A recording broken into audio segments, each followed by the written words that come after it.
Welcome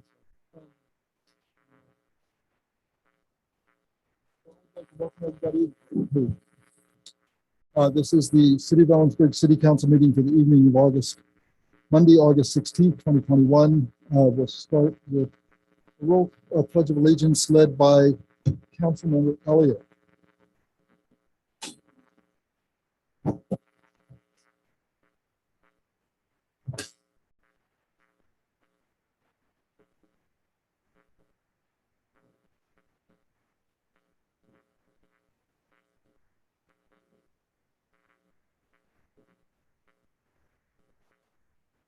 Thank you. If the clerk would call the roll.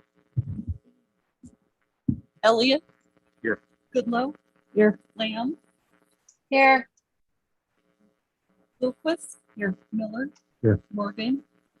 Tapp. Here. So I'm just trying to get myself on. I have no proclamations or awards recognition. It brings us to approval of the agenda. The agenda is presented. The motion second to approve the agenda is presented. All those in favor? Aye. Aye. Aye. Okay, just a second. It's like a flashback to my college days. It's really cool. Moving on. That moves us to consent. Second. We have motion second to approve consent is presented. All those in favor? Aye. I two vote aye, that motion carries. That brings us to 6A in our agenda. This is an introduction of our KitCom Director, George Long. George, it's an opportunity just to introduce yourself to council. Appreciate you coming down. Mayor, City Council, I do want to thank you for the opportunity to come down here. I know that meeting in person has been difficult, and after having been here 10 months, I thought it'd be appropriate, where I've only met a few of you in person, to come down and say hi, introduce myself, and talk just briefly about KitCom itself. So my name is George Long. I'm the director of KitCom. I started back in October. I come to you from the Bureau of Emergency Communications in Portland, Oregon, where I was an assistant operations manager. And before that, I grew up in my career out of Salem, Oregon, in a regional 911 center where we covered 3 counties. And I have to say, it's just a bit the opposite of what Kittitas County totes. It was the Cascades to the coast, in our case. So I've enjoyed a lot of different opportunity throughout my career. I'm looking forward to bringing that here as well. In the short time that I've been with KitCom and in this wonderful community, we've been able to take advantage of some opportunities out there to bring technology and some barrier assistance into KitCom that's going to be of big assistance to our communities and our responders going forward. First and foremost, I do want to speak to the idea of text to 911, the ability to pick up your cell phone, hit a text message and send it in to KitCom. Right now, if you tried that, you would simply get a message that would bounce back. We will have the ability to roll out text to 911 before the end of the year. The other thing that I want to highlight is we're working on location accuracy. If you followed anything in the public safety world, you know that when you call from a cell phone, it's very difficult for any of us to know where you are and where to find you if you don't know exactly where you are. But with location accuracy, something you can get from Google Maps, ordering from Domino's, any of that, we'll be able to pull that directly into our center to help find people faster than we can today. So a lot of these opportunities are great, but we also have to acknowledge the fact the community is growing, and with that comes an increase in call volume, not only into our center, but to our responders. And we've seen that growth over several years, and it's time to reevaluate our staffing, our interoperability with our radio system, and ensure that all of our equipment and technology and staff are up to speed and have the training they need to serve the community going forward. So again, I just wanted to come in a couple of short minutes. I'll be honest with you, that wasn't really prepared. Those are notes. But I wanted to come in and say hi, take the opportunity to meet you. And certainly, if you ever have any questions, feel free to reach out to me. I am an open book when it comes to this work. Thank you. Appreciate it. And I would encourage you, actually, I recognize, and I think Mary's updated this during her report on the potential need for further investments in 911. Right. As you're going in that direction, I think educating council and the value of those investments would be critical. And we would certainly invite you back at any time. Absolutely. We'll do that. Thank you. Thanks. Thank you. Okay, that brings us then to the actual Ellensburg double cross ordinance. Resolution. Yeah, we don't want to do it. It's not in our packet this issue. So actually, then we'll just turn it over to Diana and she can. Hi, I'm Diana Tasker. You guys see me about this time every year for I don't know how many years now. So I live here in the county, and as you know, about 5 years ago, the Chamber of Cowboys became the Rotary Cowboys. So Ellensburg Noon Rotary Club is making the Cowboys and the kickoff breakfast happen. About this time of year, we request that you institute that double cross resolution. My bad, I put ordinance in the letter, sorry, Bruce. So that is, for those people who don't know what that is, you're either wearing a button or 3 pieces of Western wear starting tonight or tomorrow morning through September 6th, kind of kicking off the rodeo and fair season. It's a great event here in the community. This will be, it would have been our 69th year of having a breakfast, but we had to skip last year, so this is 68. And this started long ago. The JC started this in 1952. Moved through a couple different organizations, the Chamber, and now it's the Ellensburg New Rotary Club. So we harass a few people, sell a few buttons. The proceeds from that go back to the community and the youth. And we have fun with it. So we want to, one, invite you down to the breakfast this Saturday, the 21st, 7 a.m. to 10 a.m. And then also, if you would please be so kind as to pass that double cross ordinance. The rest of my Cowboys are out tonight getting the jail fixed up, ready and enforced, so we can arrest all you rowdies around town. And we are taking payment for any warrants that you would like us to serve on your friends, neighbors, and coworkers. Great, thank you. Council. I'll move adoption of resolution.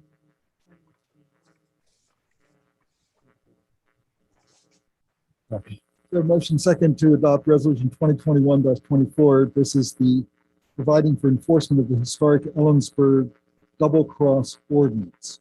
Is there any further discussion? Other than before we pass it, maybe you should correct.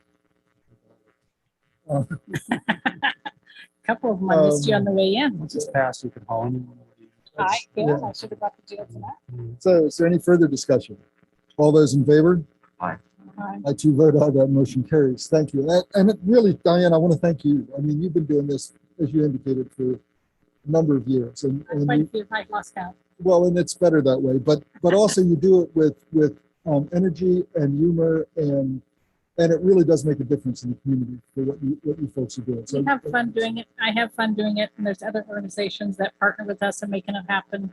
And it's a great community event. And I think this year we need to really bring everybody back together and say hi, hello, and have a good breakfast. And it's a pretty good cause, and we have fun. Yeah, it's great. Thank you so much. Can I back that? So I think if you haven't, actually, I should probably for the city manager.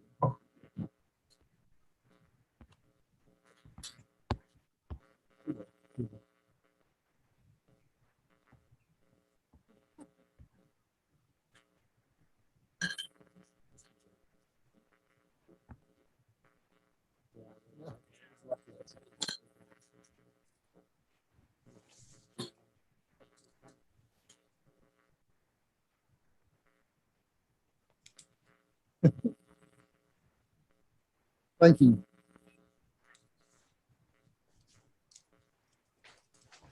Thank you. That brings us then to 6C. This is our COVID update.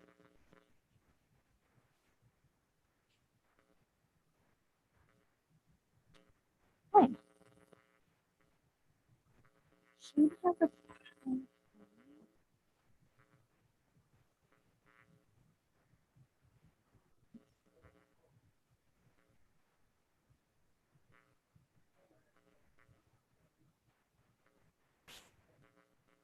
No, what do I hit to go to the next one? Oh, there we go. Hi, so I'm Cameron Walker. I'm with the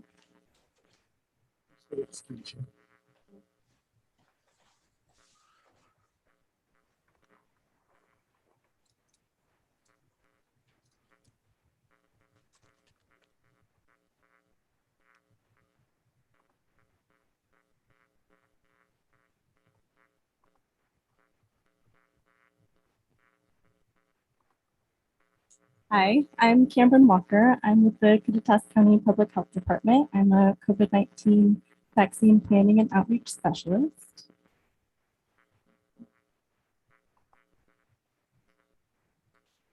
So I'm sharing the 14-day incidence rate per 100,000 population for COVID-19.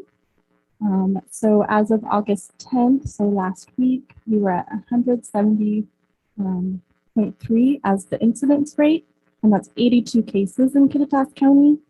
For reference, a month ago on July 7th, those numbers were at 25 cases.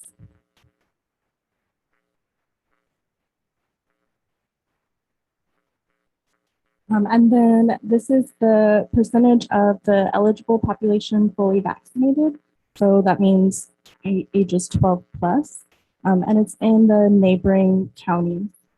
So Kittitas County is at 49.1%.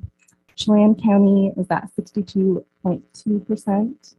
And then Washington State at 62.7%. And for reference, this is just the counties that were listed there. So again, all of the neighboring counties.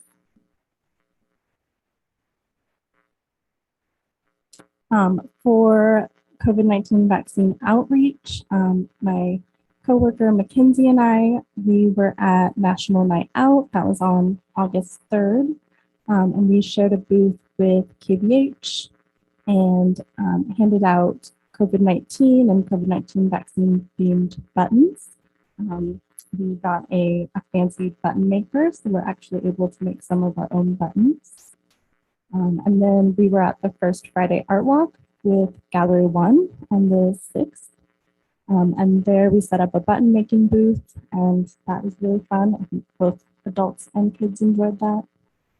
And then on August 31st, on International Overdose Awareness Day, we are partnering with Medical Teams International out of Yakima, and they're going to have a vaccine clinic there at the First United Methodist Church. And they'll have Johnson & Johnson vaccine available, which is significant at this point because there isn't any in the county, and it's hard to get across the rest of the state as well. And then these are the vaccine locations in Kittitas County. So really all of the pharmacies in the county have vaccine available, and then it's in clinics as well. So KVH has opened it up as of last week. Any questions?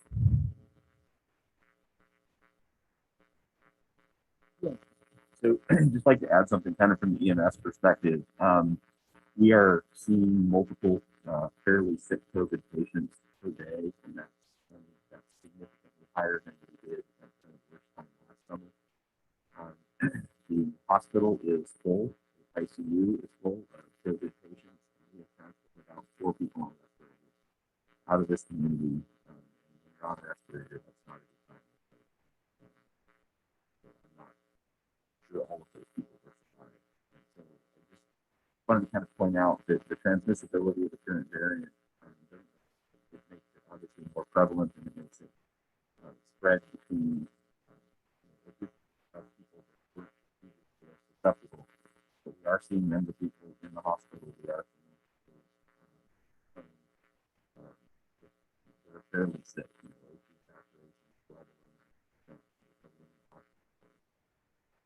The impacts are in our community. 98% all hospitalizations in the U.S. are suffer from this significant illness.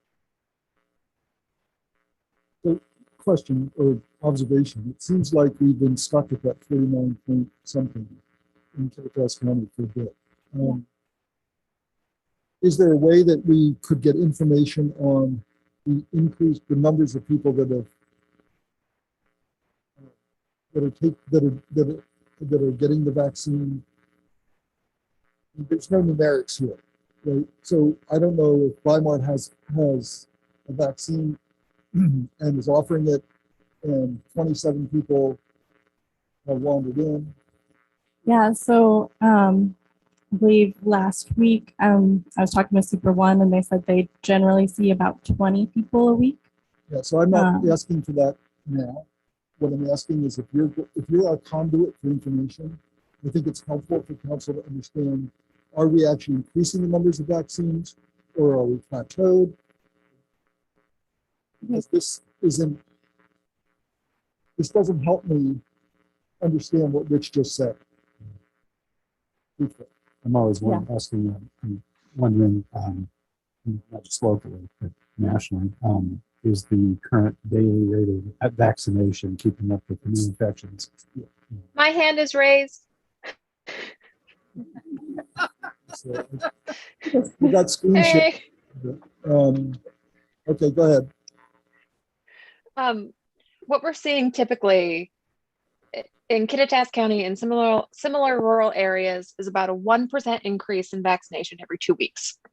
In places where it's more, it's 2%, but it's really not much. So it's like it is a plateau. I mean, I don't consider a 1% increase much of a rise. So this is statewide, pretty consistent, nationally fairly consistent with some exceptions. So we are in fact at a pretty nationally plateaued area with vaccination. Now it's the hows, the whys. That's why you're seeing kind of desperate mandates. And I also want to add, and apologies because I couldn't hear Rich 100%, so sorry for any duplication, but I would encourage other council members or anybody in the community to tune in on Thursday at 10 or after. It will be recorded for the Kittitas County Board of Health meeting.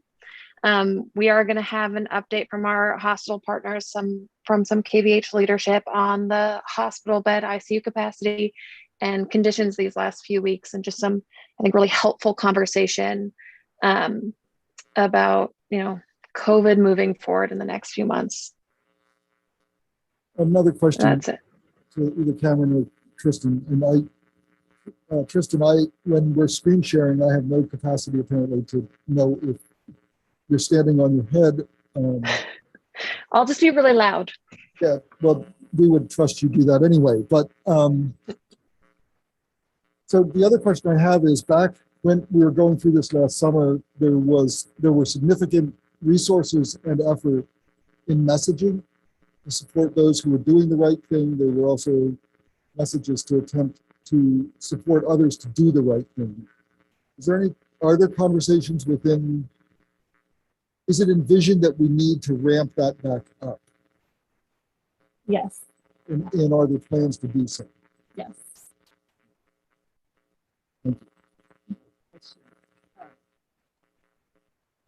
I can recall some of the reports that Dr. Larson has given us through the year, particularly when the vaccination clinic was open and we were vaccinating.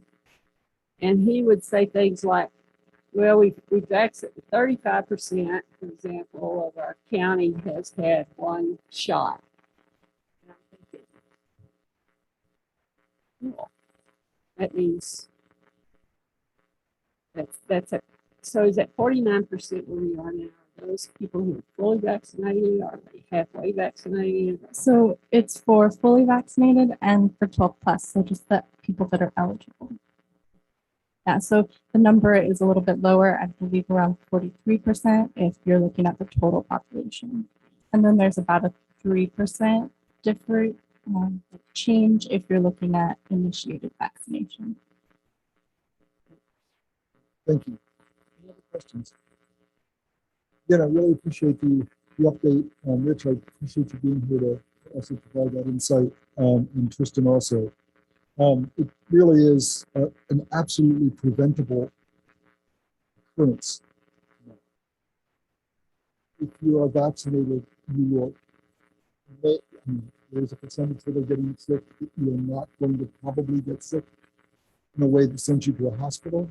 Our resources are being stretched thinner than they have been really since we've been getting reports. I think it's just time to recognize it's time. It's not rocket science, it's medicine. Get it. Thank you.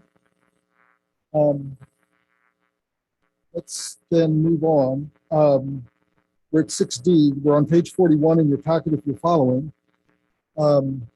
This is the board and commission appointments. We have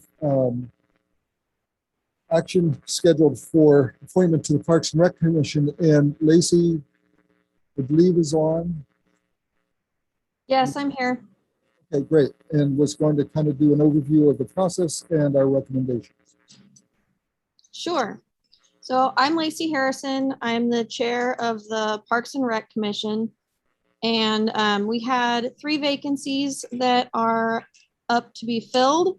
We had 19 applicants and conducted 14 interviews.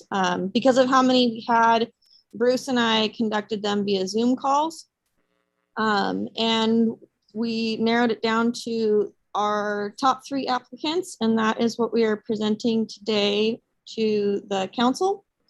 The top 3 came out to be Nikki Pollock, Allie Burton, and Katie Kelleher.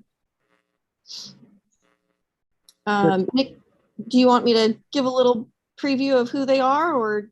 Actually, it's Nikki's here. I see. Katie, okay. I mean, well, it's weird because all I did was see it in the Zoom thing, and what do you know? And then Allie is not. I don't see her on the screen. So why don't we, Lacey, rather than you doing the intro, why don't Nikki, why don't you just first today, give your name and address and sort of your interest in serving and get a background, and council does have any questions, it's an opportunity for them to do so. My name is Nikki Pollock. My address is 15 Ward number 7. I have been a resident of Ellensburg for 17 years. I've raised 4 children here. My youngest is now a senior. They've all attended EHS at some point, but I work at Thorpe School, so my interest in serving the community goes back quite a long ways. I used to run MOPS, which is a group for mothers and preschoolers here in town. I also run a Girl Scout troop. Pre-COVID days with about 35 girls. We've also started an adventure trip for older girls. I also coordinate for Girl Scouts. I just think it's important to be a part of the community, find ways to reach out and find avenues to allow kids access to services, to resources. I love Parks and Rec because parks are one of the few spaces where you can be sort of free. They're yours and they're yours. And I think it's great to have spaces where you can be there, you can enjoy the resources that the city has to offer, cool grass, shade, play structures, opportunities to recreate. See how that goes, and also we can develop that plan. Thanks. And then you also did like the nerd thing. Oh yeah, Nerdy Girls. So my kids have participated in Nerdy Girls, which is an all-girls robotics club. So I was their mentor for a few years, which largely involved bringing snacks and transporting children, asking lots and lots of questions to help them find the answers that they're looking for. I also served as a judge for first robotics league for the state, for state competition. Thank you. Any questions? Thank you. Katie?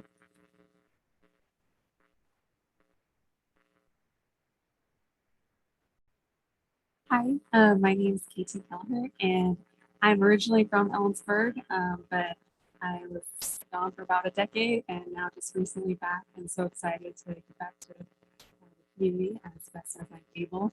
I have 2 young children, and my husband and I love to recreate, especially locally. And I'm excited because hopefully I have a different perspective. I've lived in Los Angeles, Elko, Nevada, Montana, and been involved in a lot of outdoor activities in their local recreation and sports and whatnot. And seen some really great things and some things that might, need a little help in my experience. And so hopefully bringing that to this community and just Question. Lacey, do you want to do a quick background on Allie? Sure, I can do that. Allie Burton, she is a teacher at Ellensburg High School. She graduated from CWU, and she is involved with high school students, which is a benefit that we don't have on our commission currently that I'm excited about. Bruce, I don't know if you wanted to add any more. That's what I had written down.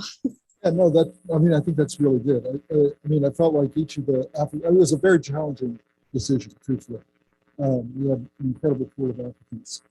Just great actually getting, even in those few minutes, to hear their passion for Parks and Rec and wanting to be change agents, which is always exciting. I feel like, to your point, Lacey, that piece of when we did the neighborhood cafes a couple of years ago, we heard quite a bit about that real lack of support and programs for cleaners, for high school students, and then that other critical piece that I think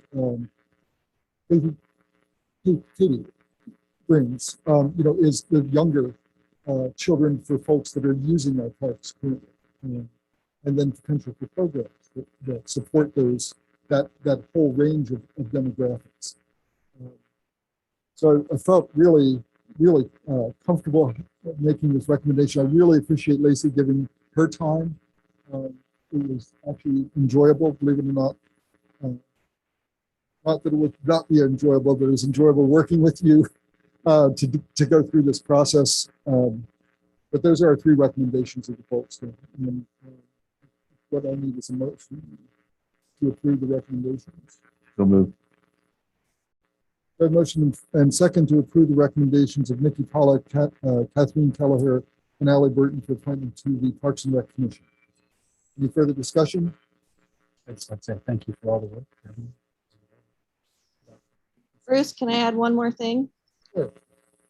I just wanted to say that between all of the applicants and all of the other feedback that I've been hearing, I'm really excited about the energy and momentum behind Parks and Rec right now. And we're definitely going to be harnessing that. So I want to say thank you to everyone who applied and everyone who is going to be participating in this moving forward. Good. Thank you. And thank you, Lacey, for sharing and providing that level of leadership. So we have a motion second. All those in favor? Aye. I too vote aye. That motion carries. Thank you. Before we move on, several of the folks put second and third choices down. So, for example, Lily Park for the Senior Citizens Advisory Commission, and two people for the Business Development Authority Board. I'm wondering if we could consider those folks next. Refer the EDA to that board to fill that position. Consider filling that position.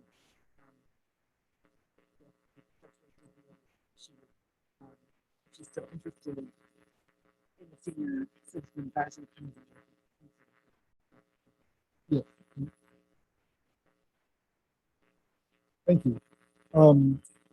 That moves us to 7. This is citizen comment on non-agenda issues. This is an opportunity for members of the public to approach council over items that are not on the agenda, but over which we have purview. We have no one signed up. At this point, I see no one attending remotely. Is there anyone who wishes to approach council over a non-agenda item? Seeing no one, we will now move on to scripts. So we have a series of public hearings this evening. For those of you who have tracked council and for council members, recognize that we have a script that we walk through. We'll just start. The first one is 8A. We're on page 81 in your packet. If you're following, this is a public hearing to consider adoption of the Transit Development Plan for 2021 and acceptance of the 2020 annual report. The purpose of this hearing is for the City Council to consider adoption of the city's 2021 to 2026 Transit Development Plan and 2020 annual report. Public hearing is now open. I ask your cooperation in the following procedure. Everyone will be given an opportunity to be heard. City clerk will be making a recording of the proceedings. I will first recognize requests to testify from anyone attending this meeting in person, followed by any persons attending remotely via Zoom. If you wish to participate virtually via Zoom, please raise your hand on the Zoom meeting screen or press *9 if you're connected by telephone only. Wait until I recognized your request and you have been unmuted. When you are invited to speak, begin to state your name. By stating your name and address, indicate whether you're speaking for yourself individually or as a spokesperson for a certain group or both. Speak slowly and clearly. Only one person will be allowed to speak at a time. Any questions of staff are to be directed through council. Before we do hear from the audience, is there a staff report to be presented? Yes. Betsy Dunbar, transit manager, will present that.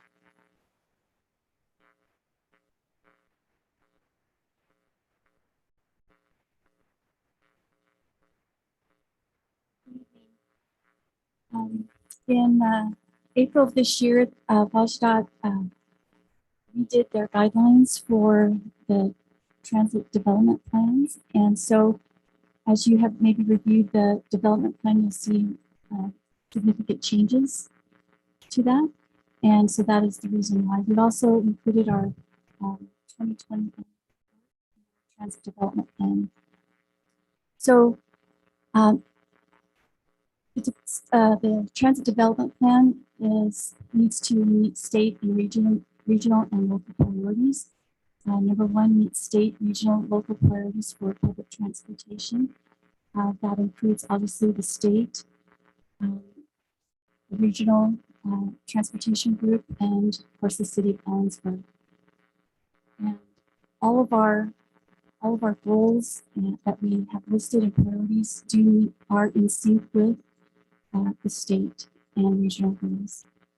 Number two is to identify capital and operating improvements and changes planned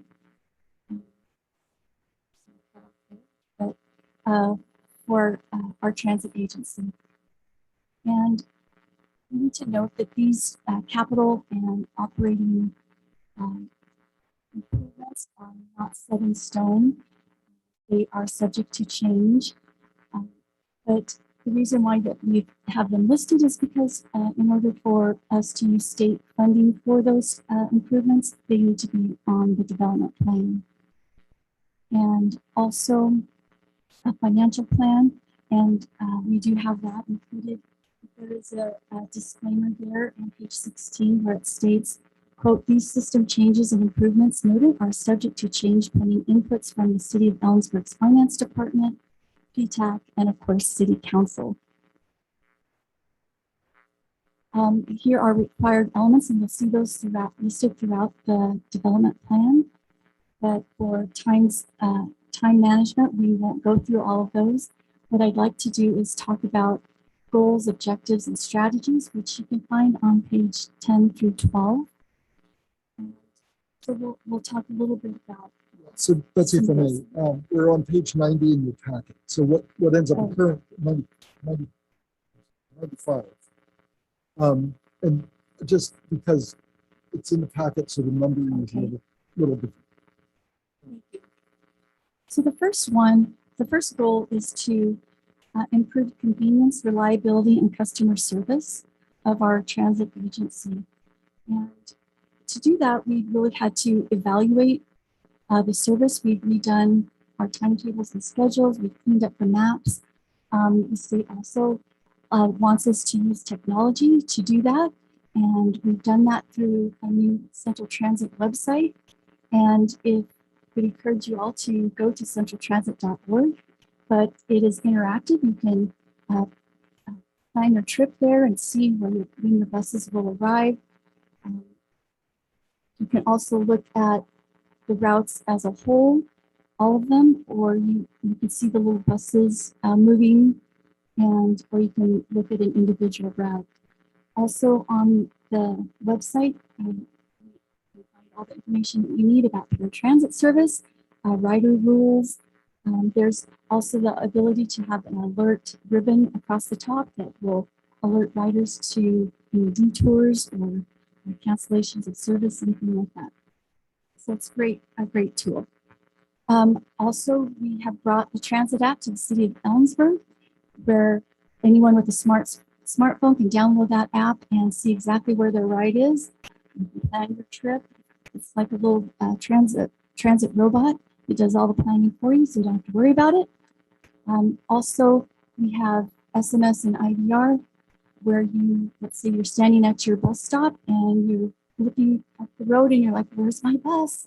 And maybe you don't have a smartphone or you don't have your phone with you. You can, well, you do need to have your phone with you. You can text or talk the bus stop number into your phone, and you can tell you right when the bus will arrive. So that's a great feature. We also have a central transit dashboard, where I can log on at any time and see if the buses are on time. So this specific one is Route 12, and it's even I did the screenshot. Both buses were on time, so that creates transparency. Also, we are to improve our transit amenities. And of course, that would include the shelters. And we have 10 new shelters this past year. And so that's really quite an accomplishment. I chose that one because it's my favorite one. The artist created that collage of birds so that they look like they're waiting for the bus. So I love that. Benches, things like that, turnouts. And also for non-motorized transportation, and so things like the bike routes and walking trails, very important, and you've done a great job with that. Next is driver and passenger safety. We added bus barriers to all the buses this past year to protect drivers. We had, of course, with COVID, we had a lot of extra things, but we did make sure that passengers were socially distancing from each other. We had the monitors in the buses that would make announcements. We had, of course, the masking. Also on that transit dashboard, we have a GPS playback, which is so great for, let's say we get a complaint and a rider was like, I was there at this time and the bus had already left. Well, we can go back and plug in the date and the time, and we can follow the bus and see exactly when that bus was there. Again, adding to that transparency part. So that's a great tool to have. And we also are saying, when anybody enters that bus, to please buckle up. That is state law. And so that leads us to intermodal and multimodal connections. So the city's done a great job. We have a lot of connections. So intermodal means that people can take, let's say, one bus and connect with another different mode of transportation. And so that's really important. The state is really pushing that with their Connect Washington initiative.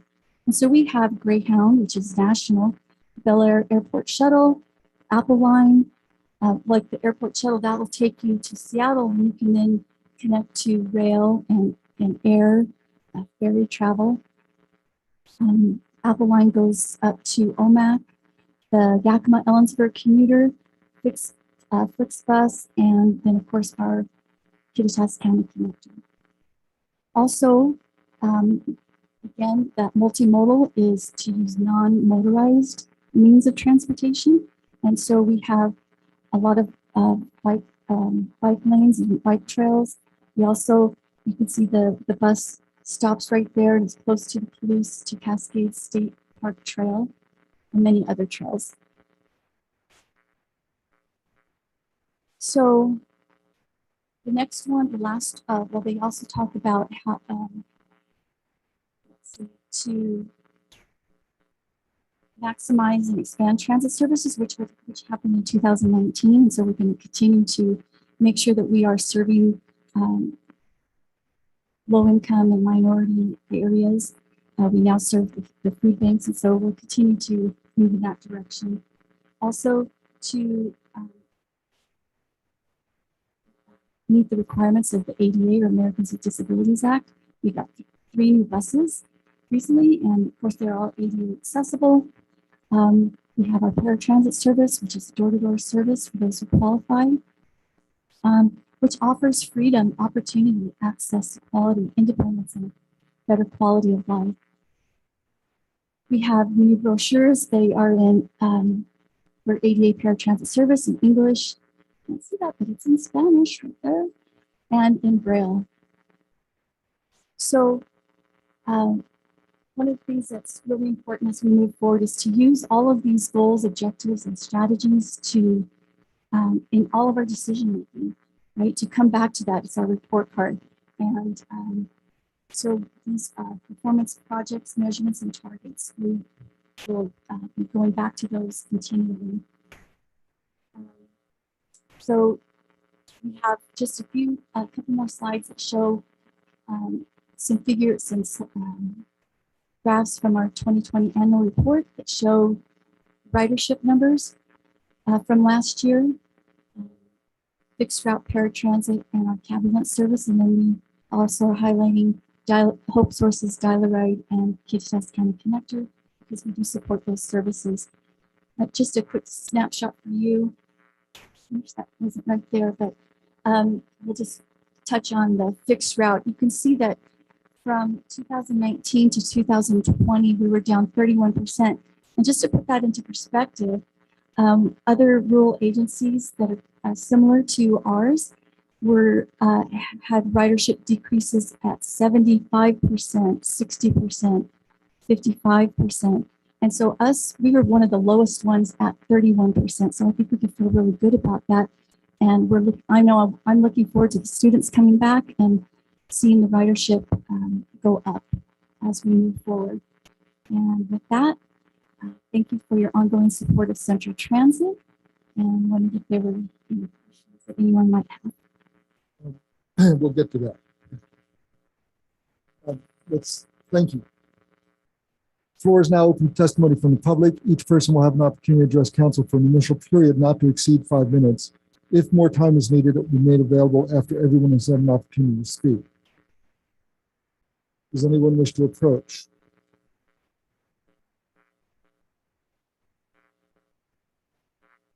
See no one virtually either.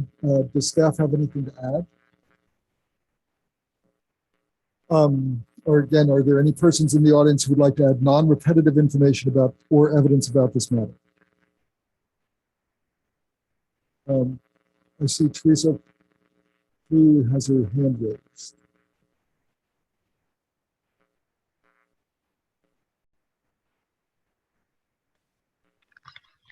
Teresa Blue, 140 Woodhouse Loop. I'm actually just trying to get your attention that the microphones that you guys are speaking into are very poor quality, and I couldn't understand what was being said during most of the meeting.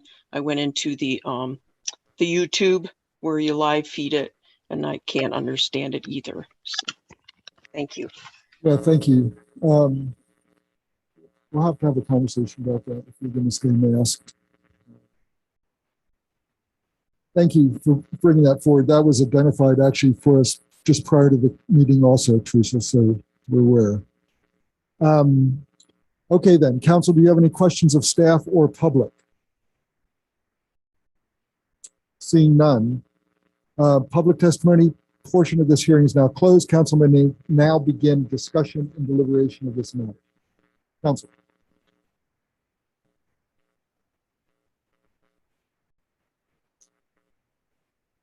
I guess I would just.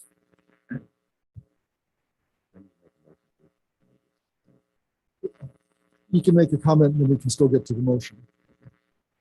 I guess I've stepped away from this for a couple of years, and I'm very impressed with the breadth of services that we're offering in a fairly rural community and the ability to tailor those services and, even down to, for my pet program, which is fabulous.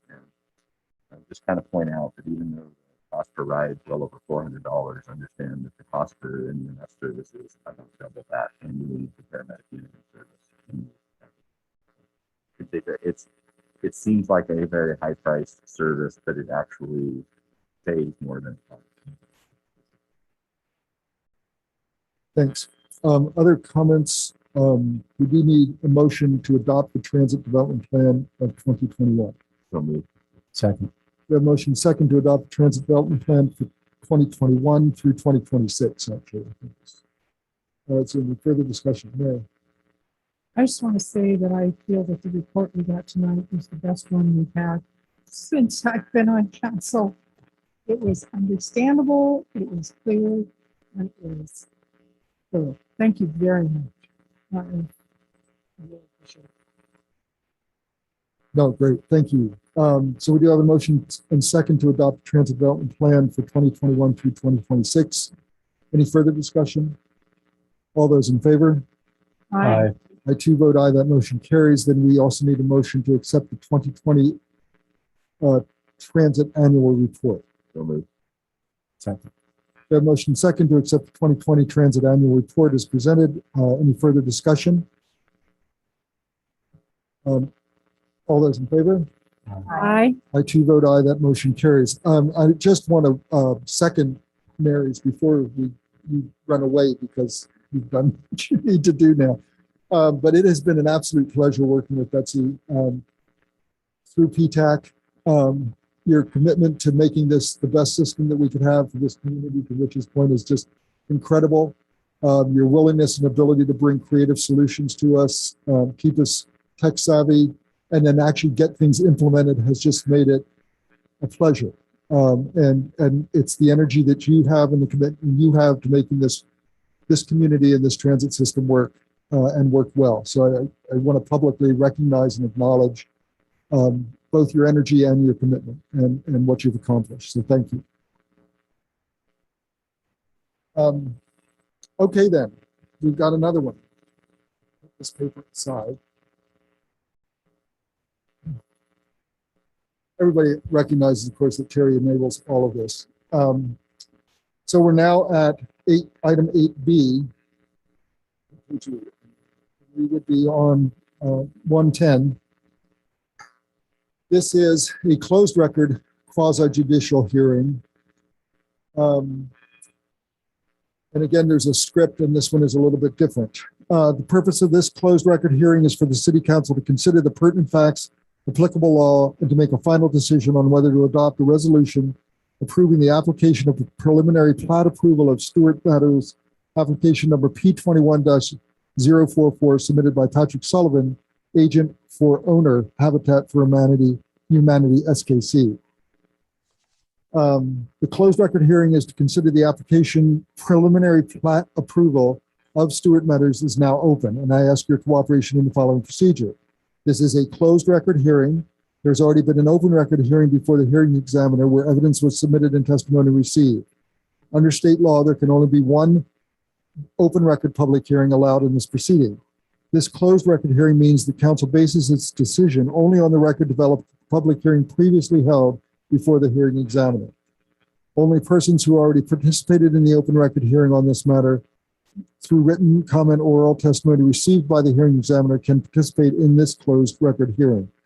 Patrick Sullivan, agent for the owner, was the only person who testified before the hearing examiner, therefore is the only person who may offer comment or argument during this hearing if he so chooses. No new testimony or introduction of new materials or evidence is allowed. Comments or arguments must address only the record already established during the previous open record hearing before the hearing examiner and be directed to the issue of whether the hearing examiner's decision should or should not be adopted. And if anyone presents comments that are not based on facts in the record, anyone may make an objection. If an objection is made, the person speaking will stop until the issue of the objection is resolved. City clerk will be making a recording of the proceedings. I will first recognize requests to testify from anyone attending this meeting in person, followed by anyone attending remotely via Zoom. If you wish to participate virtually via Zoom, you must raise your virtual hand on the Zoom meeting screen or press *9 if you're connected by telephone only. Wait until you've been recognized and you have been unmuted. When you are invited to speak, begin by stating your name and address, indicate whether you're speaking for yourself individually or as a spokesperson for a certain group or both. Speak slowly and clearly. Only one person will be allowed to speak at a time, and any questions of staff are to be directed through the council. City Council seeks to conduct this hearing in a manner that is fair and unbiased in both appearance and fact. Therefore, I ask the council members the following questions. Does any member of City Council or of the council have an interest in this property or issue? No. No. Nor do I. Will any member of council obtain any financial benefit or suffer a financial loss as a result of the outcome of this hearing? No. Nor will I. Does any council member believe he or she cannot hear and consider this matter in a fair and objective manner? No. Nor I. Has any council member engaged in communication with opponents or proponents regarding this issue outside of this public hearing process? No. Nor have I. Is any council member employed by a party which has a direct or indirect interest in any property, the value of which will be affected by a decision in this matter? Nor will I. Will any council member be employed by a party for which the potential employment may be a result of the decision in this matter? No. Nor will I. Is any council member a member of or involved in such associations or organizations, whether formal or informal, which take a position on this application? Nor I. Is any member of a council member's family or any person with which they have a social relationship, an advocate or witness who has provided oral or written testimony or argument in this matter, or will provide oral or written testimony or argument in this matter? Nor I. Is there anyone present at this time who objects to my participation or any council member's participation in these proceedings on the appearance of fairness grounds? No. Seeing no one, and seeing no one virtually. We'll move then to testimony. Before we hear from the audience, is there a staff report to be presented? And I believe Jamie is with us virtually. That is correct. Thank you, Mayor, members of council. I do have a report. This is Jamie Ailing with the Community Development Department. And what you do have before you, Mayor described thoroughly, a preliminary plat subdivision, this closed record hearing for the plat known as Stewart Meadows. Try to share this screen really quick, not to make this last any longer. The property that this is part of is located on assessor's parcel number 541133. It's shown in orange on the screen. It's roughly 2.89 acres in size, and it's zoned residential suburban. It is on the north side of town at the intersection of North Water Street and Bender. As part of this, the plan is to divide this into 18 lots and extend Water Street north through the property to the north end of it, which will then eventually tie into another preliminarily approved plat to the north. Access roads will be created with cottage accesses for each of the lots. That four lots in a pod will access. I'll jump over. The plat's not oriented north, but it is north would be to the left of the screen. So this is the proposed 18 lots with Water Street being extended, the cottage access roads, which are permissible by our code, and extending to the far north of the property. The Public Works Department has looked at this, provided comments. We will improve those, and we will improve Bender Street. As part of looking at this plat, we work with the school district to verify safe walking routes to school. But it was indicated that this is outside of the half-mile radius from the nearest school, which would be Mount Stewart Elementary, over a mile away. And they will continue to bus students. However, we will ask for the street improvements on both Water and on Bender. Parks open space requirements will be met through the payment of impact fees. And the review procedures of the preliminary plat process are outlined in chapter 15260 of the Land Development Code. And pursuant to that code, a public hearing was held before the hearing examiner on July 7th, 2021. And the hearing examiner issued a recommended findings of fact conclusion of law on July 8th of 2021. There was only one person in attendance, Patrick Sullivan, who works for Habitat for Humanity, who is the developer of this this property, who will be the developer of it, for a affordable housing project. There was also a SEPA environmental review conducted on this proposal, and a determination of non-significance was issued on this project on June 4th of 2021.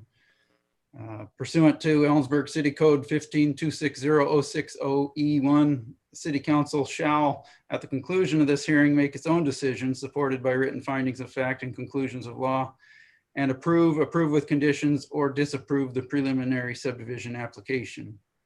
We're requesting that you approve the preliminary plat subdivision, adopting the proposed resolution, which incorporates the hearing examiner's recommendation. Staff agrees that the hearing examiner's conclusion that the proposed preliminary plat meets all of the requirements within Ellensburg City Code 15-260-060F, and would recommend that you adopt the attached resolution approving this preliminary plat with the same 8 conditions the hearing examiner came up with for his report. And with that, I can stand for any questions. Great, thank you. Is the applicant's agent present? Nor do I see anyone as virtually. So then I guess we could just go to, does staff have anything to add? I have nothing further. The applicant is not present. So council, do you have any questions then of applicant and staff? Or, well, let's just stick with staff. Any questions? No, we're good? Okay. Before closing the public hearing, I wish to advise everyone present that the council reserves the right to reopen this hearing for additional questions or take additional comments later tonight, or to continue the hearing if needed. Public comment portion of this hearing is now closed. Councilmen may now begin discussion and deliberation in the matter. Council. I'll move approval of resolution number 2021-25, approving the preliminary plat application of Stewart Meadow subdivision submitted by Patrick Sullivan and incorporating the hearing examiner's July 8, 2021 recommended findings of fact, conclusions of law, decisions, and conditions of approval. Second. Great, thank you. We have a motion and second to adopt resolution 2021-25, approving preliminary plat application of Stewart Meadow subdivision submitted by Patrick Sullivan. And I think it needs to say agent for Habitat for Humanity SKC as it was presented. And incorporating the hearing examiner's July 8, 2021 recommended findings of fact, conclusion of law, decision, and conditions of approval. Is there further discussion? All those in favor? Aye. Aye. Aye. I too vote aye. That motion carries. Thank you. Thank you, Mayor. Thank you, Jamie. Okay, so we've got one more. This is 8C. This one is a little less cumbersome. This is a legislative, I'm sorry. Page number is 200 in the packet. Yeah, so we're on page 200. This is 8C, public hearing for proposed ordinance amending the biennial budget. So the purpose of this hearing is for the city council to consider adoption of an ordinance amending the city's 2021 to 2022 biennial budget. Public hearing is now open, and I ask your cooperation in the following procedure. Everyone will be given an opportunity to be heard. The city clerk will be making a recording of the proceedings. I will first recognize requests to testify from anyone attending this hearing in person, followed by any persons attending remotely via Zoom. If you wish to participate virtually via Zoom, you must raise your virtual hand on the Zoom meeting screen or press *9 if you're connected by telephone only, and wait until you are recognized and you have been unmuted. When you are invited to speak, please begin by stating your name and address, indicate whether you're speaking for yourself individually or as a spokesperson for a certain group or both. Speak slowly and clearly. Only one person will be allowed to speak at a time. Any questions of staff are to be directed through council. Before we do hear from the audience, is there a staff report to be presented? Good evening, Mr. Mayor and Council. I'm Keith Bassett with the city's Finance Department. The proposed ordinance before you this evening adopts amendments to the 2021-2022 biennial budget to reflect changes in operational requirements and adjustments to capital budget plans, formalize budget adjustments approved through prior council action, and carry forward unspent project budget from 2020 to for 2021, the proposed ordinance citywide across all funds increases total budget expenditure at approximately $5.7 million, increases budgeted revenues by approximately $6.5 million, and reflects additional budgeted beginning fund balance of approximately. Proposed amendments for 2022 increase total expenditures by approximately $336,000 and decrease revenue by approximately $84,000. The net effect of the ordinance increases the 2020 budgeted ending fund balance by approximately $9.2 million. And the budgeted ending fund balance represents the amount of resources predicted to be available at the end of the budget year for future budgeted spending. Of course, each fund has various restrictions or designation of usage. And so the overall trend is an increase to beginning fund balance, increase in revenue, in addition to increase in expenditure authority. This trend is not unusual for a first supplemental budget, but this year, because of the timing of this budget, we also see the carry forward of previously budgeted projects into the current year. One illustration of this, of the 36 budgeted funds of the city in this budget, only 8 see a decrease in 2020 at budgeted ending fund balance in this proposed ordinance. You can see this on table 3, page 210 of the agenda packet. Of those 8, 5 are principally due to reductions in budgeted 2021 beginning fund balance, meaning changes to financial conditions or approvals before this spending. And the 3 other funds, arterial street, traffic impact fee, and park acquisition funds, are structured to build a balance over time for periodic spending on larger projects. Fund balance policy set by council requires 15% of annual operating expenditures be reserved for operating funds on the governmental side, and 20% of annual operating expenditures be reserved in enterprise funds. The proposed budget ordinance meets the requirements of those policies. Most of the items reflected in this budget have been approved by council, but require a supplemental budget adjustment in order to be implemented. The anticipated budget impacts were presented as part of regular agenda reports that have come before you, are identified as having a financial impact, and the proposed ordinance will officially authorize expenditures in support of those previously approved projects and program changes.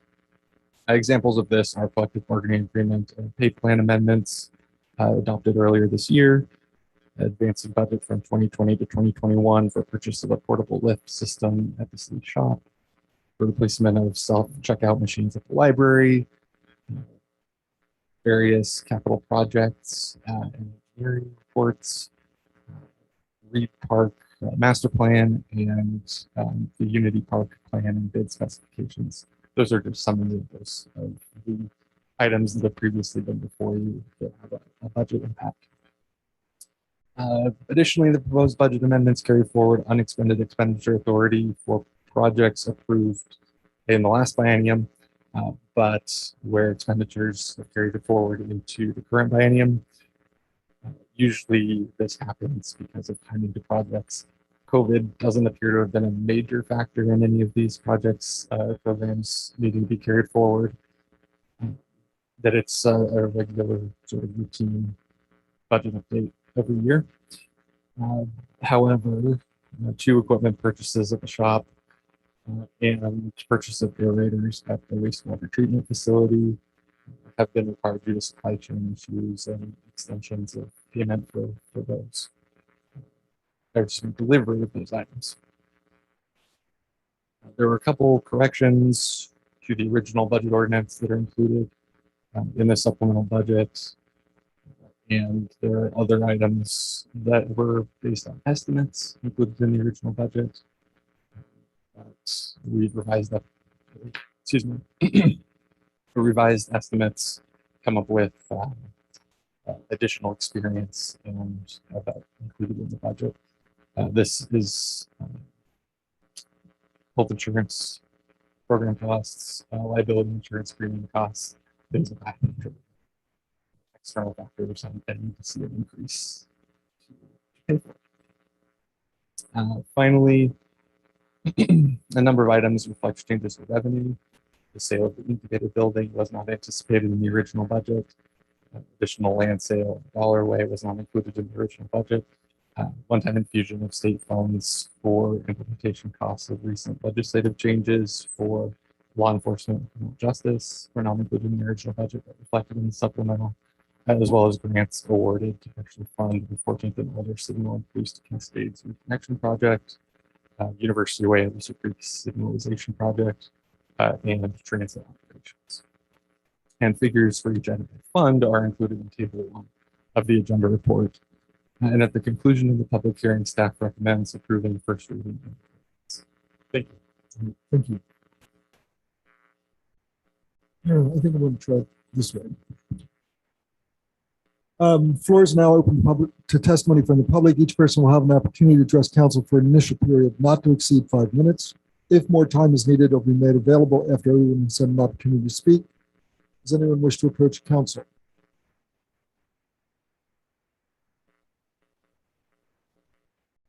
Seeing no one virtually either. Does staff have anything to add? Oh, come on. Are there any persons in the audience who would like to add any non-repetitive information or evidence about this matter? Seeing no one. Council, questions of staff or the public? Seeing none. Public testimony portion of this hearing is now closed. Council may now begin discussion and deliberation of the matter. Council. I'll move adoption of ordinance 4875, amending the 2021-22 biennial budget. The motion and second to conduct first reading of ordinance 48. Sorry. First reading of adoption. Now we got me. Ordinance 4875, amending the 2021 to 2022 biennial budget. Is there any further discussion? All those in favor? Aye. I too vote aye. That motion carries. If the clerk would read it.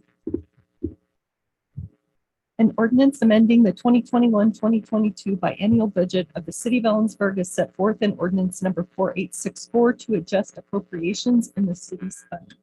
Thank you. That brings us to 9A. We're on page 215 in your packet. This is a proposed ordinance first reading for traffic impact fee revisions. Pulled through. I didn't need help, but I do.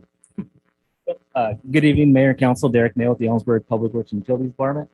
Before you tonight is first reading of an ordinance revising sections 14.04.050, 0.160, and 0.170 of the Ellensburg City Code. Section 14.04.050 includes revisions to allow early learning centers as an exemption, as now allowed by per RCW 43.31.565. Sections 14.04.160 and 0.170 include revisions based on a updated traffic impact fee rate study that was completed. Traffic impact, as you're aware, traffic impact fees were first implemented by City Council in January of 2009.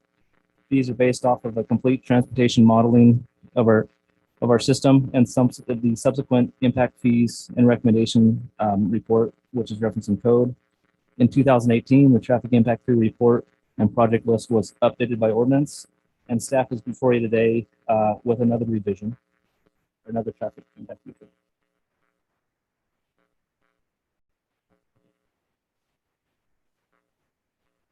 So there are several reasons for the updated project list and fee, which include continued growth, especially in the north end of town. This continued growth creates the need for additional needed capacity and capacity improvements. 5 of the projects on the previous 2018 list have been completed, and a select list of active transportation projects have now been added to the project list. All project estimates have been updated to reflect an increase in material and construction costs that we've seen in the last several years. The city is consulting with Fair and Peers to complete the traffic impact fee study update, which is including in your agenda packet. Fair and Peers is very familiar with our transportation system as they completed the transportation modeling as part of our last comp plan update. They completed the 2018 traffic impact fee update report and have authored the active transportation plan that we adopted last year. With that, I'd like to introduce Kendra Bryland and Michael Adamson of Fair and Peers to go through their study report.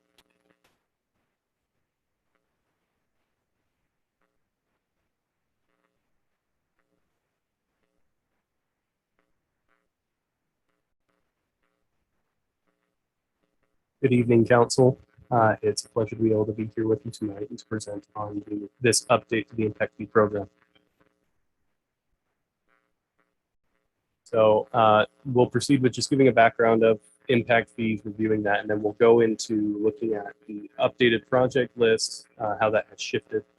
Then we'll break down how we went about calculating the impact fee rate, what that rate is, and then next steps that would go into implementing that rate. So impact fees are one-time charges paid by a new development to the city. These are authorized by the 1990 Growth Management Act as funding sources for transportation improvements. Now, these funds are meant to add capacity. As such, they are, and tied with that, they are to serve new growth rather than existing deficiencies. And so when looking at that, the list for impact fees can be a little more limited because it's focusing specifically on capacity that's being added to the system. With that, these projects that are considered must be used, and the funds must be used within 10 years on public streets and roads. Now, projects must also be in the capital facilities element in order to be considered for funds. And additionally, one thing that many communities have been considering now, and that was considered as part of this impact fee update, is multimodal projects. And this is an alternative to SEPA mitigation for system improvements that can be required by developers or for developers. There were a total of 29 eligible projects as part of this update.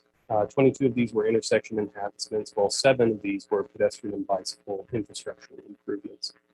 You can see there the map of these projects. This is the complete list of projects. Specifically, this deals with the intersection enhancements, which added up to a total of $26,906,000.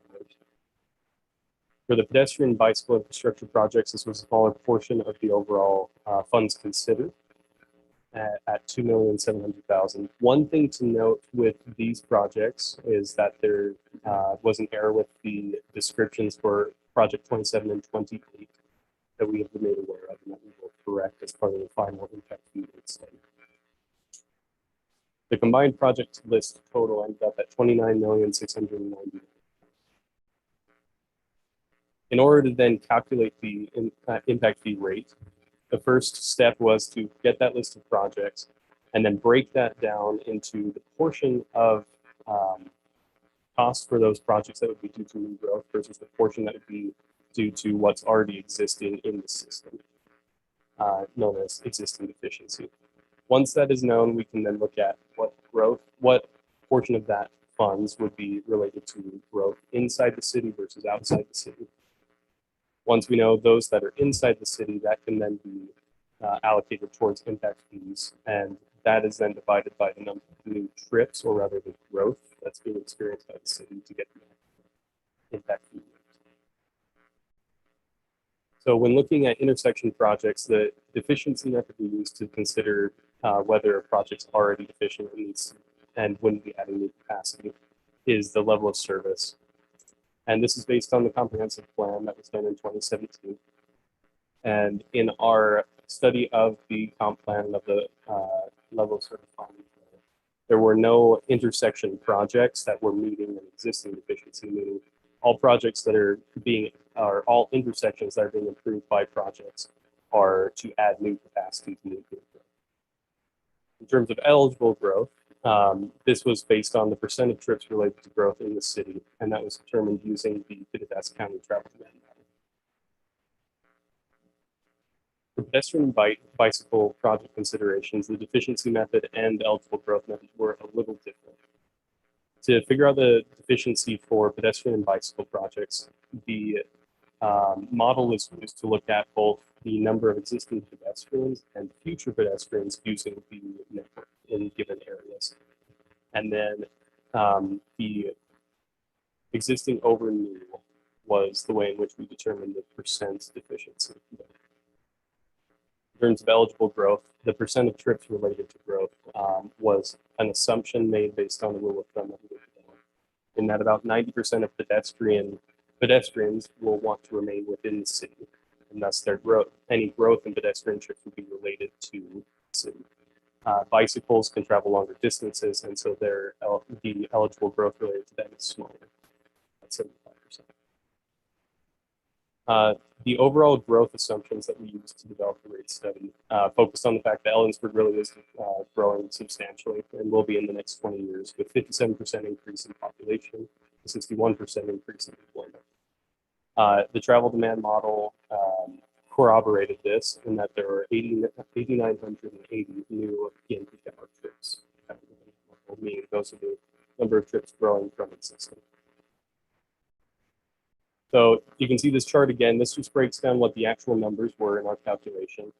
So starting with that 29.7 million, we determined that about 28 million of that project cost was eligible based on new growth or based on the deficiencies. And then taking out for growth outside of the city, that came down to 20.5 million, which we then took out the previously collected impact fees and were able to determine an impact fee per trip of 2,200. So comparing this to the previous impact fee rate, the existing fee is at 1,817, with 1,908 being the one applied to the fee schedule. The recommended fee that we found was 2,213. With that additional admin fee, that would bring it up to $2,224 per PNP hour trip. That's about 22% higher than the existing fee. But it should be noted that the recommended fee is an upper limit. Council can set a lower rate based on what they perceive as the fee. In terms of next steps, the biggest thing is to then apply the final rate to the fee schedule. The developments are charged based on the calculated number of PNP hour trips that are added to the system from the development. So when we were looking at the fee schedule, we developed that and took into account further reductions based on pass-by trips, or rather trips that happen along the way to other destinations, such as a person grabbing dinner on their way home or grabbing a snack in a convenience store on their way home. A few examples of how this fee schedule might be applied. In the case of a single-family home, the normal trip generation rate is about 0.99 trips per household. And so that would bring the fee for that house to about 2,300. Another example would be a sit-down restaurant, which is found to be about 5.57 trips per 1,000 square feet. And that would bring that rate per 1,000 square feet to about 12,000. So there are a few exemptions that the city has and a few that are proposed as well. With Ellensburg, the following exceptions are applied. Low income housing has 100% exception for impact fees being charged. Same with central commercial zone. And then for commercial and industrial zones, that's at 50%. As Derek stated, the new state statute allows for an 80% reduction of impact fees for all early learning facilities and up to 100% for those facilities that meet affordability criteria. Other funds that are needed to pay for some of these, other funds are needed to pay for some of these reductions. And the city has historically been very good about getting those based on grants or other means as well.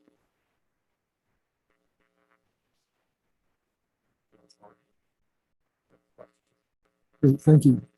Council, questions? Yeah, so I have a question for staff.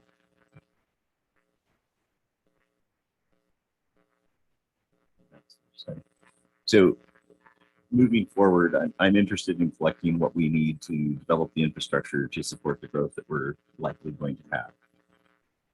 Given the fact that in the past we've received grant support and other funding, do you have a recommendation for where we should set the fee so that we end up where we want to do, which is, in my opinion, fully funded? Honestly, we'd recommend collecting the full fee. We have been successful in getting grant opportunities, and we can continue to do that. And we'll continue to do these updates every 3 or 4 years as we can, the more projects we get funded and completed, the less are on the list. And so this kind of reflects several projects already been done. Like I said, there's 5 that we've completed in the last 3 years that are taken off this list. So that reduces the fee. What it would have been if we hadn't funded those projects through the impact fees and or grants. And 2 of the projects still on the list have a reduced dollar amount included in there because of grant funds that are secured. So the intersection at University of Mesa Creek is going to be signalized later this summer. The dollar amount in this updated fee was reduced to reflect those grant funds and just include the matching funds, and also with the intersection at 14th and all. Yeah, so the grants also backfill we don't collect the commercial for central commercial zones. Correct. We don't collect for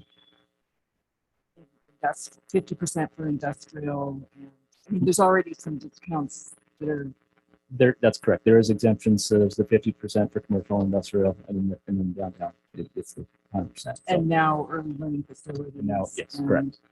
So the grant funding helps to subsidize the exemptions that are allowed in code. Because otherwise we would have to make up those fees from general funds if we didn't get grants, right? Correct. Or just the 50%. Or just the 50%. But we already have the 50%. We would have to, I mean, Yeah, that would be a code change, but correct. We would have to revisit all of the offsets. Interesting.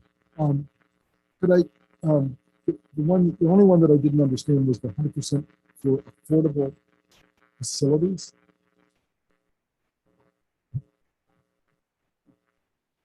Jump back to that. Are you talking specifically when it comes to the new state statute? Yeah. I mean, I don't know what a facility meeting affordability criteria means. Right, and that's specifically relating to learning facilities and the affordability criteria. And Kendra, you might actually be better at explaining that here. Statute. So we're all getting our heads wrapped around that. We were working with Derek on this rendition here. So state statute, it's actually structured very similarly to low-income housing. And so essentially what it says is that you can provide with no payback provision required an 80% reduction to all early learning facilities. So preschools, daycares, those types of facilities.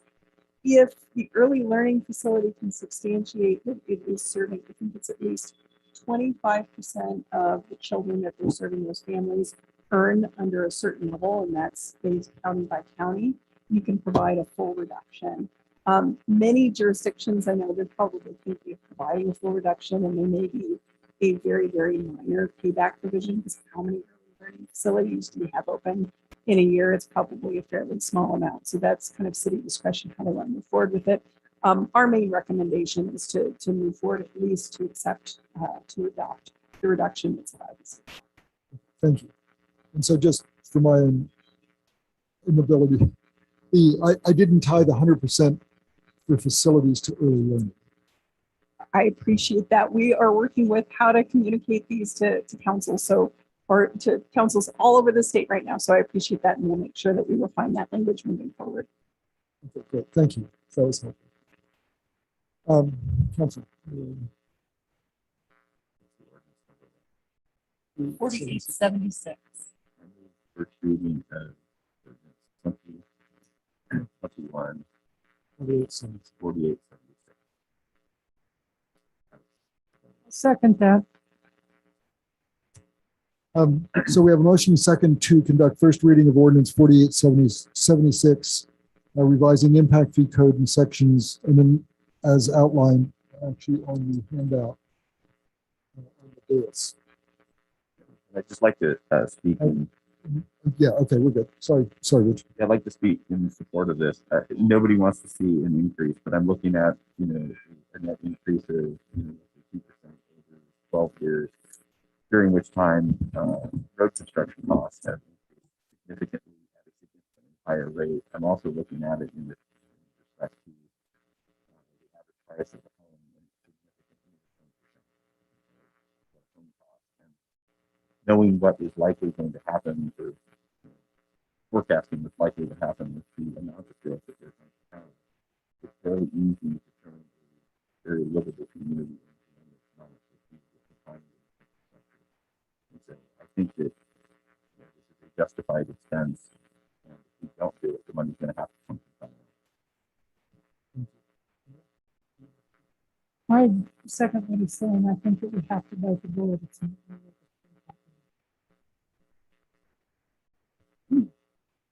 I was just going to add, or face congestion. The alternative is a lot of congestion. And that affects business and that affects quality of life. I mean, ultimately, you pay for that. I think the other thing that's missed sometimes in the conversation of impact fees is that impact fees spread risk. SEPA doesn't. SEPA is assigned to a specific project and therefore and can have the same impact on traffic. So actually, a developer and someone coming in that you're doing projects could end up paying a greater fee through SEPA than they might by spreading the risk into our transportation impact fee pool. So I think that's another key piece to recognize as we look at impact fees and how they function in the community. Any other comments?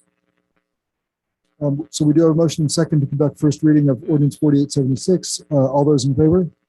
Aye. I too vote aye. That motion carries. I think she's attending her. Yeah, she's. She's good. Are you good? So Kristen, hold your thumb up. yeah, that's an aye. An ordinance of the City Council of the City of Ellensburg, Washington relating to Title 14 impact fees and amending sections 14.04.050, 14.04.160, and 14.04.170 of the Ellensburg City Code. Good, thank you. So let's move on then. Let's brings us actually to 12A. This is the manager's report. Thank you both for the work and for the clarity of the presentation. Thank you, Mayor and Council. Heidi Barron-Sternaway, your city manager. A couple of points a couple of items to point out. Right now, council-funded grant programs are open. Accept applications in 4 specific areas: community grants, partnerships, water quality grants, historic preservation grants, and arts.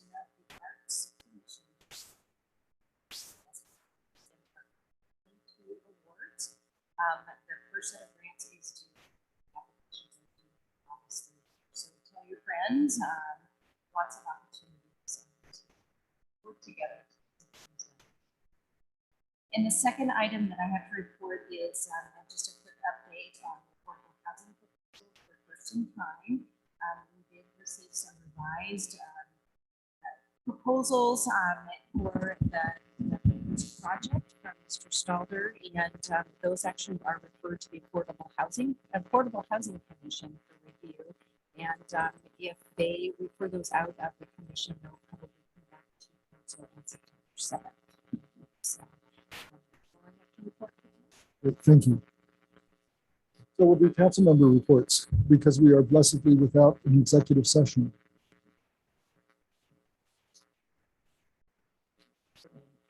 Mary, you want to start?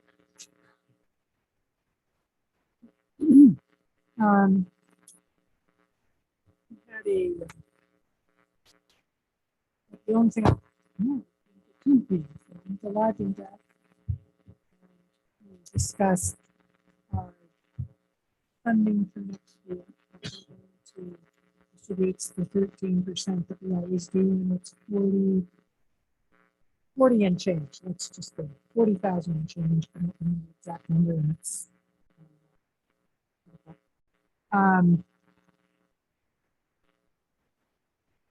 and I attended the PeakCon meeting.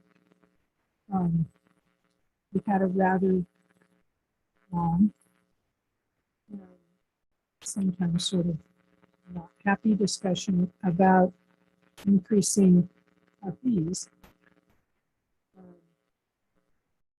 The bare bones version is like 20 cents and 40 cents. And I said, we have to stop playing this game. We're not fooling ourselves. I think we should be talking about at least $1 a call, sort of an increase, because we have put off increasing the fees for a long time. And a member of the group who I will leave unnamed because everyone in the group was so shocked, suggested that perhaps we needed to raise it to $2 a call. And it just about knocked everybody off their chairs except for me, other than the fact that I was very shocked that this person suggested it. So I think a lot of us are coming to grips with that fact that we do have to increase our rates, and it's going to get every user agency, and the city is the biggest one, so we need to be prepared that it's going to cost us more to run the service. But every time we get one of these fires and more call outs and more call outs, it's really obvious that we can't keep doing it. And what we thought was enough. So, I think that's all I have. Thank you. I did attend the Yakima Basin Fish and Wildlife Recovery Board annual meeting. I forget how many grants to move forward to the state. And I can't remember how much money it was, like over $1 million worth of projects.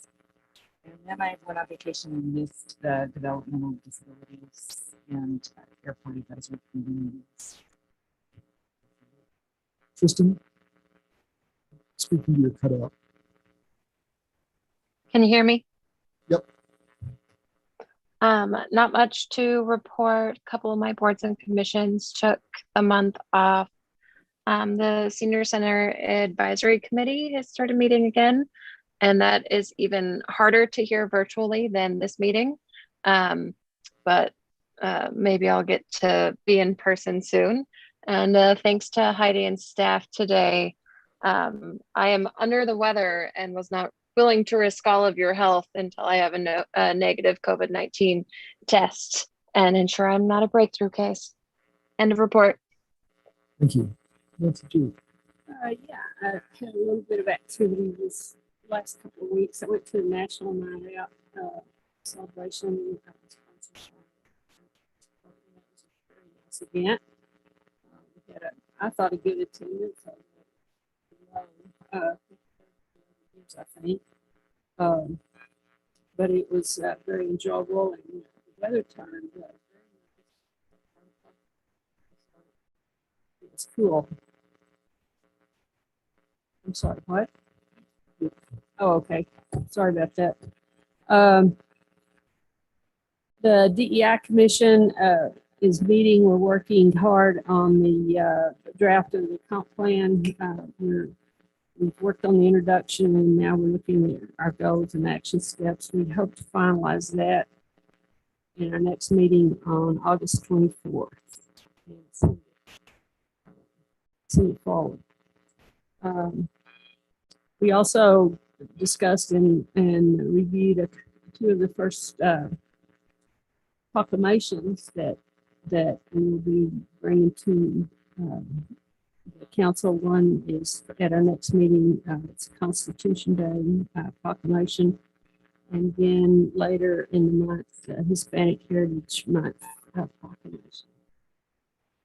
Then I attended the public ceremony Saturday for the Civil War veterans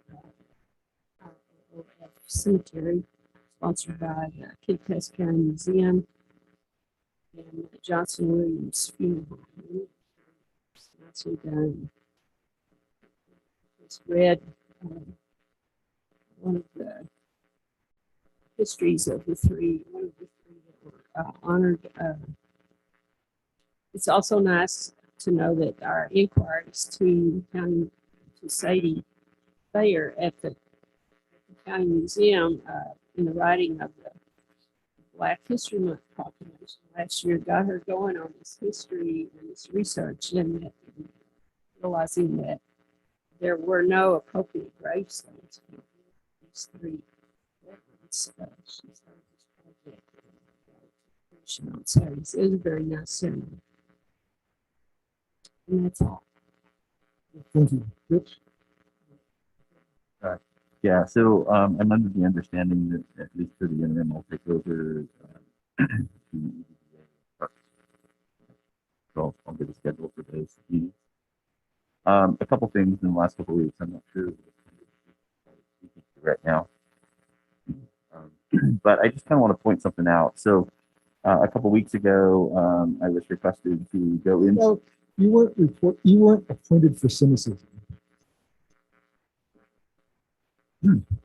I take that with all due respect. We'll move forward. So,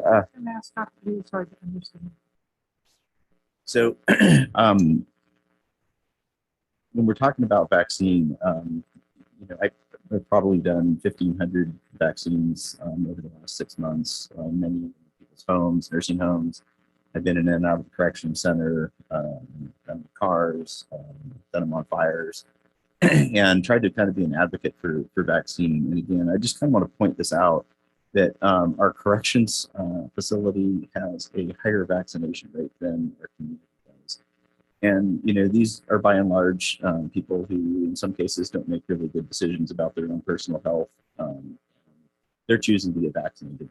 Obviously they do live in a congregate living facility, and so the risks are higher, but I just want to point that out. And so we're still vaccinating in relatively large numbers in the jail. The rest of the community, I'm not sure. I did spend a week in the Eniac Drainage Ardenplar, is the name of the community, this last week on a fire that probably didn't make. We spent $1.7 million putting out 160-acre fire, trying to keep it out of the Eniac River drainage. And I arrived on the fire last Wednesday night. We were given half of the resources that we asked for that we normally would get. We went to work, the weather cooperated for a little while, and then it didn't. And during the incident, we lost 18 firefighters to COVID out of the 72 that were detailed to the fire. And it made things increasingly difficult. And Friday afternoon, we lost the fire, and it took a mammoth air support to regain control of the incident, put everybody off the lines, and one road in, one road out. In large part due to simply we didn't have the resources, and that's a product of the wildfire situation, the ecosystem. It's a whole bunch of things, but it also has to do with COVID.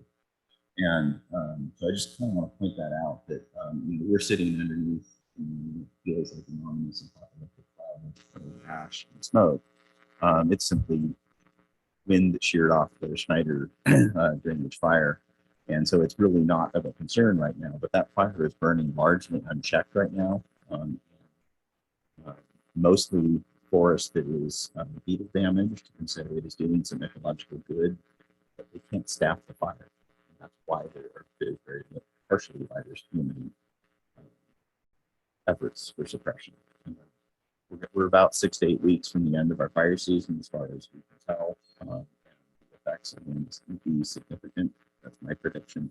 And the costs are significant. We need to continue as a community to look at the positive factors for why this is happening. It does impact Ellensburg. It does impact our tourism industry. It does impact our community and our health. And we need to change things for the next 25 years to make this different. Thank you. That was not simple. Sincere. No, thank you. And thanks for picking up those words and conditions. I'm actually not remembering exactly what I've shared, but we did have the opportunity to meet with Governor Inslee and his staff, Commissioner Racksmith, Superintendent Ginger.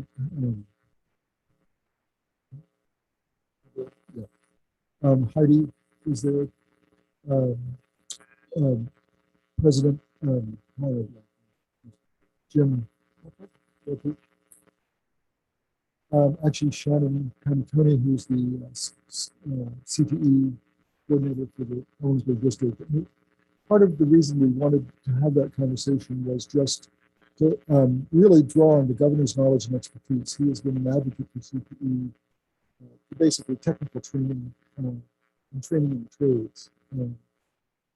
We do not have active programs in this county at this point. And the president of Central has some experience in his previous position in Northern Iowa, beginning to put those types of programs together. The superintendent is excited about the potential. We don't have a role, honestly, other than to facilitate the conversation and try to bring people to the table. But it's such a critical one. I mean, it's going to hinge, when we talk about growth, it will hinge who and how we grow. It's an economic development tool for me, from my perspective, but I think also incredibly importantly for our students, it could be an opportunity for them to step off into jobs that will be family wage jobs that will sustain them throughout their career in the trades or in trades / technology. So that initial conversation has occurred. I thought it was a very positive conversation with the governor. We were provided an opportunity to contact his liaison for those types of programs, as well as his chief of staff as we move forward. And we're beginning to have those conversations now with superintendents throughout the county, as well as bringing folks back to the table to continue that development. So it's good. The affordable housing, just to Heidi's point, we are meeting again on Wednesday to specifically review the project. Those recommendations hopefully then will come forward to council at the September meeting. I do want to just the ceremony at the cemetery was one of those pieces that I think we were there probably no more than 20 minutes, but it was one of those things that, as I pondered the power of what was occurring there, it's something that's worth going to see those tombstones. One of the individuals was in fact the first African American in this valley. It's Frank Henson. He was mustered out in Brownsville, Texas, according to the history we heard. Brownsville was the last bastion of slavery in this country. He was serving in a colored regiment, because all regiments were segregated at that time. But think about the path that man followed from Indiana to serving in the Civil War to ending up in Brownsville with troops that probably informed those folks that slavery no longer existed, and then made his way here. And the only thing that marked that prior to Sunday's ceremony was an overgrown 12 by 4-inch piece that said his name.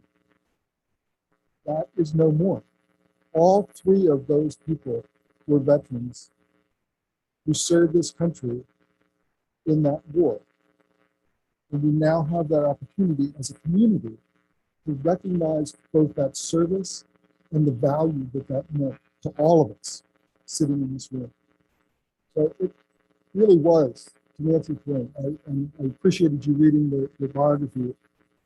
the individual, but That was an honor to be asked. You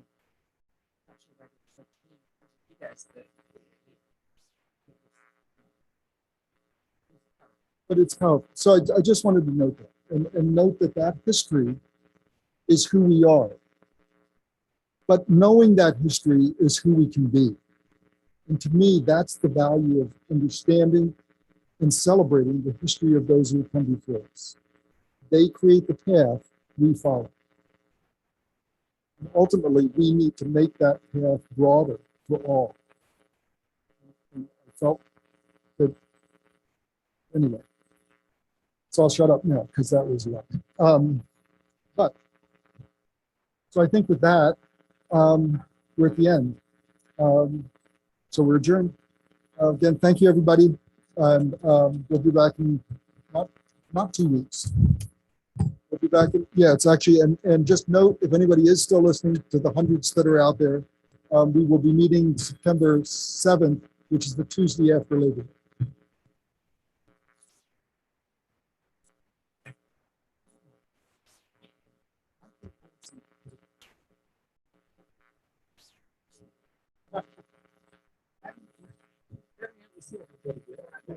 It was here 2 weeks ago.